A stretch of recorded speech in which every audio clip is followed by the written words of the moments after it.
To சகீஸ் kitchen. இப்போ நம்ம வந்து சிக்கன் வந்து ஃப்ரை பண்ணலாம்.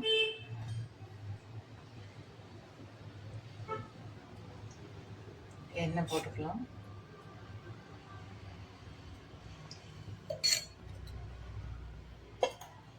எண்ணெய் நல்லா காயட்டும். வெங்காயம் கட் பண்ணி வச்சுருக்கேன். இது கொஞ்சம் மசாலா கொஞ்சம் அரைச்சி வச்சுருக்கேன். அது என்னன்னு சொல்கிறேன் உங்களுக்கு. இதில் சோம்பு, சீரகம், வெங்காயம், தக்காளி, மிளகு எல்லாமே போட்டு அரைச்சி வச்சுருக்கேன். இது கொஞ்சம் போட போகிறேன். இப்போ எண்ணெய் காஞ்சிச்சு, வெங்காயம் போட்டுக்கலாம்.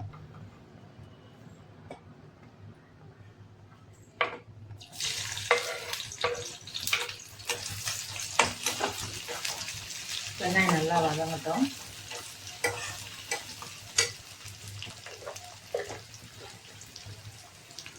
கொஞ்சமாக வாசனைக்கு சோம்பு. இதில் கொஞ்சம் கறியாக இருக்கிற சிக்கனும் லிவரும் எடுத்திருக்கேன். ரெண்டும் மிக்ஸ் பண்ணி செய்ய போகிறேன் தொக்கு மாதிரி. ஒரு தக்காளி ஒன்று கட் பண்ணி நான் போட போகிறேன் பொடியாக. இது எண்ணெய் நல்லா வெங்காயம் வதங்கட்டும், பார்க்கலாம்.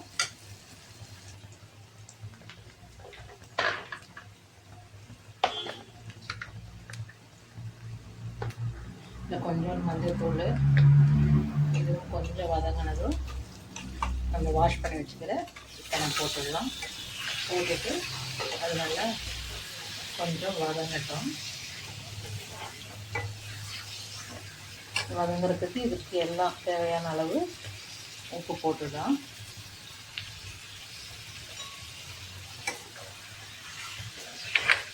இது அப்படியே வதங்கட்டும்.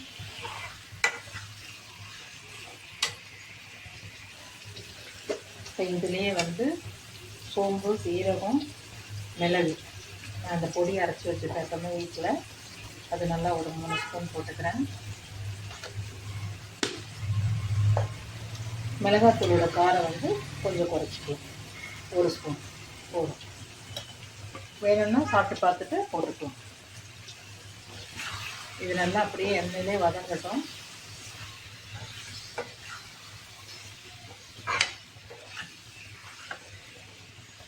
இப்போ இதுக்கு தேவையான அளவு இஞ்சி பூண்டு.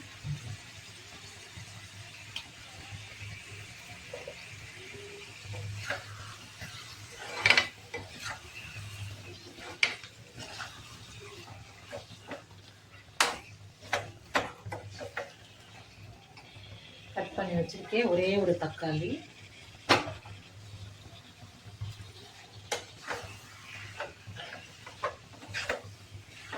ப்ளஸ் இந்த மசாலா அரைச்சி வச்சுக்கிறோம்ல, அது சும்மா ஒரு கரண்டி டேஸ்ட்டுக்காக போடுறேன் நான்.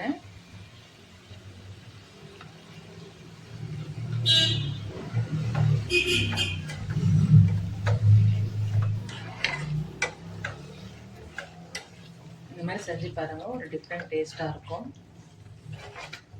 தண்ணியெல்லாம் ஊற்ற வேண்டாம். இந்த இதிலே வந்து உங்களுக்கு நல்லா வெந்துடும். அடுப்பை ஸ்லோ பண்ணிவிட்டு கரண்டி எடுத்துகிட்டு மூடிடுங்க. அப்படியே வேகட்டும். ஒரு 20 நிமிஷம் ஆகும். இப்போ ஆயிடுச்சான்னு நம்ம பார்க்கலாம். நடுவில் நான் ஒரு தடவை கலந்து விட்டேன். பாருங்க, சூப்பராக நல்லா கலந்து வந்துடுச்சு. போதும் எனக்கு இந்த திக்னஸ்ஸு. சப்போஸ் நம்ம சாத்தில் கூட பிசைஞ்சு சாப்பிட்லாம், தொட்டுக்கோ சாப்பிடலாம் பிரியாணிக்கு. கொத்தமல்லி தூவி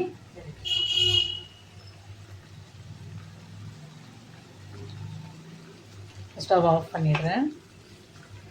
பிடிச்சிருந்தா லைக் பண்ணுங்கள், ஷேர் பண்ணுங்கள். இதே மாதிரி செஞ்சு பாருங்கள். சகீஸ் கிச்சனை சப்ஸ்கிரைப் பண்ணுங்கள். தேங்க்யூ.